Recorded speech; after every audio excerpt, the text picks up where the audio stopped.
কি ভাবছো বন্ধুরা? সবাইকে করতে হবে একদিন কিন্তু কাজ। তাই বলছি, সেজেগুজে বিয়ে করে শ্বশুরবাড়িতে রাজরানী হবে তো? এ কথা একদম মাথায় এনো না। রাজরানী না, শেষে চাকরানী হতে হবে। তবে কি কোনো কাজ ছোট না। আমি বলবো কোনো কাজই ছোট নয়, কাউকে ছোট করা উচিত নয়। শ্বশুরবাড়ির লোক তোমাকে যদি ভালোবাসা দেয়, তবে কিন্তু দেখবে সব কাজই করা যায়। আর যদি তারা একা চোখ ব্যাকা চোখ দেখায়, এই বউ কি করে না করে, তখন কিরকম কষ্ট লাগে বলো।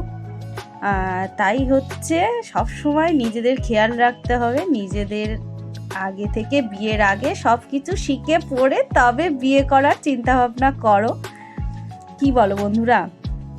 আমার সাথে একমত তো? আর একটা কাজ তোমার শেষ হতে না হতেই কিন্তু আর একটা কাজ অপেক্ষা করে থাকবে সব সময়, এটা মাথায় রাখবে। বিয়ে করব, কত আনন্দ করব, এটাই তো সবার স্বপ্ন। এই স্বপ্নটা কিন্তু আমিও দেখেছিলাম, আর আমার মতো সব বন্ধুরাও নিশ্চয়ই দেখছো, আমার মেয়ে বন্ধুরা।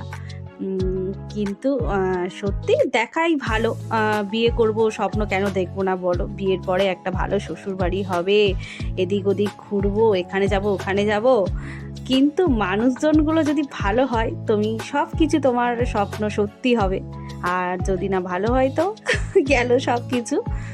কেউ বলবে তোমার মানে এমন নতুন নতুন মানুষজনদের সাথে আলাপ হবে না, তারা তোমাকে কেউ বলবে এদিকে যেও না ওদিকে যেও না, এই বউটা কী সব জামা কাপড় পরে, নিজের স্বাধীনতা যে কোথায় পালিয়ে যাবে তুমি নিজেই বুঝতে পারবে না। টাটা বাই বাই করে দেবে আমাদের সাথে। তাই বলে কি বিয়ে করব না? সব হবে, আগে নিজেকে তৈরি করো যাতে কিছু করতে পারো। অত ভালো বাড়িঘর, লোকজন তার থেকেও ভালো।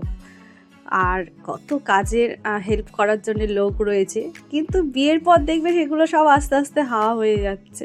মানে তুমি হচ্ছে, তোমাকে কত সুন্দর করে বলা হবে যে বিয়ে হয়ে আসবে, আমার বাড়ি হচ্ছে লক্ষ্মী হয়ে থাকবে, ওর কিছু করতে হবে না, ও আমার বাড়ি হচ্ছে ঘুরবে ফিরবে খাবে। কিন্তু বিয়ে হয়ে এলে কিন্তু সব কিছু দেখবে সব চেঞ্জ, মানে সঙ্গে সঙ্গে চেঞ্জ, আস্তে আস্তে সব